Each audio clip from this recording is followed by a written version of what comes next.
Beed police स्टेशनमध्ये 5 पलंग आणण्यात आले होते, त्यापैकी एक पलंग गायब झाल्याची माहिती आहे। त्यामुळे बीड पोलीस स्टेशनमध्ये आणण्यात आलेला एक पलंग कुठे आणि कुणासाठी गायब करण्यात आला असा सवाल आता विरोधक विचारतात।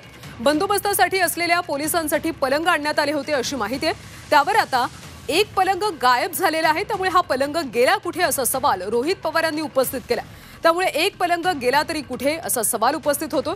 बीडमध्ये गादी, उशी, पंखा आणि एसी बसवता येतील का असा खोचक सवाल रोहित पवार यांनी उपस्थित केला। दरम्यान हे बडे पोलीस गार्ड यांच्यासाठी आणल्याची प्रतिक्रिया बीडचे पोलीस अधीक्षक सचिन पाणकर यांनी दिली आहे।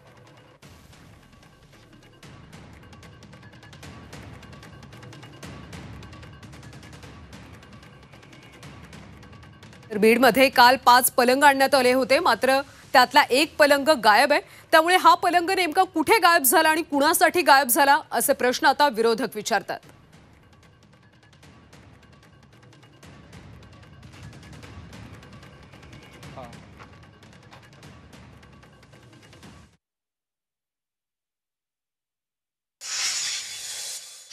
जे आरोपी आहेत त्या आरोपींसाठी जे गार्ड असतात त्या गार्ड हे 24 तासासाठी असतात आणि त्या गार्डला रेस्ट मिळावी यासाठी आपण काल काही गार्डने आमच्याकडे मागणी केली होती की आम्हाला रेस्ट करण्यासाठी रेस्ट रूम तर आहे परंतु पलंग नाहीयेत, तर त्याची सोय करावी।